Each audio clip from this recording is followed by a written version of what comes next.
ஒரு கிளையண்ட் வந்து ஏதோ ஒரு வீட்டு ஃபங்க்ஷன்ல நம்ம வீட்டில் உட்காந்து பேசிட்டு இருக்காங்க. சொந்தக்காரங்க மாதிரின்னு வச்சுக்கோங்க, சொந்தக்காரங்களுக்கு தெரிஞ்சவங்க, ஓகேங்களா? வீட்டில் வந்து உட்காந்து பேசிட்டு இருக்காங்க. இந்த மாதிரி பையனோட ஜாதகம் கிட்ட காட்டுறாங்க. எனக்கு அந்த ஜாதகத்தை ஏற்கனவே எங்கேயோ பார்த்த ஞாபகம். இதை நான் ஏற்கனவே பார்த்துருக்கேனா அப்படின்னு கேட்டேன். ஆமா சார், 1 வருஷத்துக்கு முன்னாடி நான் உங்ககிட்ட காமிச்சேன் ஜாதகம் அப்படின்னு. எதுக்காக காட்டுறாங்கன்னா கல்யாணத்துக்காக காமிச்சிருக்காங்க. நான் வந்து என்ன பண்ணிட்டேன், என்னென்ன ப்ரொஃபஷன்ல இருந்து பொண்ணு தேடினா கிடைக்கும் அப்படின்ற மாதிரி அவங்களுக்கு மார்க் பண்ணி கொடுத்துட்டேன்.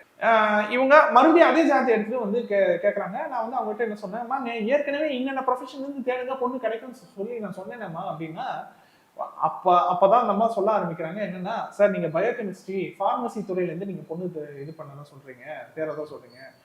பையன் வந்து அதாவது அந்த நீங்க வந்து சொல்லும் போது என்ன சொன்னீங்கன்னா, அந்த துறையில படிச்ச பொண்ணாவும் இருக்கும், அந்த துறையில வேலைக்கு போற பொண்ணாவும் இருக்கணும். எப்படி இருந்தாலும் நீங்க வந்து கல்யாணம் பண்ணிக்கணுன்ற மாதிரி சொன்னீங்க. ஆனா பையன் வந்து வேலைக்கு போற பொண்ணா வேணும்னு கேட்கறான். அப்போ எங்களுக்கு எதிர்பார்ப்பே இல்லைன்னு நீங்க சொல்லக்கூடாதுல்ல.